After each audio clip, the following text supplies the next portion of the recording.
ससुराल आके बिगड़ गई। रचना की शादी को कई साल हो गए थे। अब सब बढ़िया था।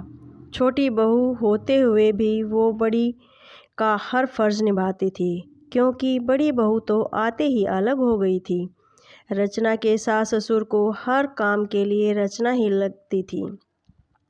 फिर भी वो उसकी बुराई करना नहीं छोड़ते थे, और सबसे बड़ी बात, बुराई भी अक्सर उसके ही परिवार वालों से करते थे, जो रचना को बचपन से जानते थे, या फिर रचना की सहेलियों से, या खुद के मायके वालों से। पहली बार जब शादी के बाद रचना की दोस्त आई तो सासू माँ ने उसे ही रचना की बुराई करना शुरू कर दी।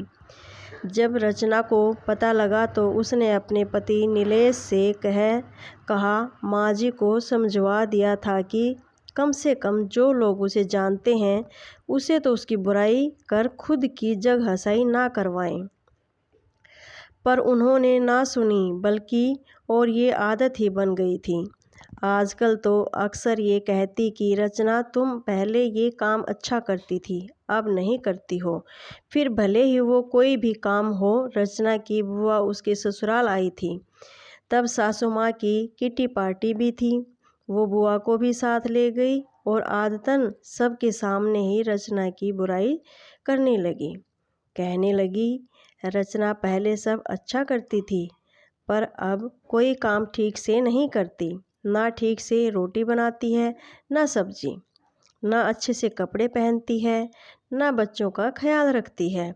और वो कुछ बोलती इससे पहले ही रचना की बुआ बोल पड़ी, लगता है ससुराल में आकर बिगड़ गई है, क्योंकि हमारे घर की तो वो बड़ी बेटी है और सारा घर और ऑफिस दोनों अच्छे से संभालती थी, और बड़ों से लेकर बच्चों तक सभी का ध्यान भी रखती थी।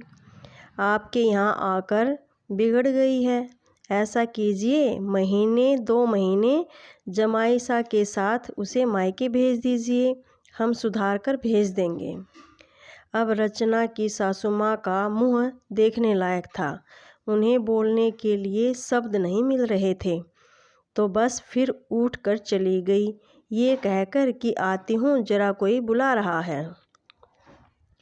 और रचना की बुआ जी बस मुस्कुरा रही थी। थैंक यू दोस्तों, मिलते हैं नेक्स्ट वीडियो में। तब तक के लिए बाय बाय।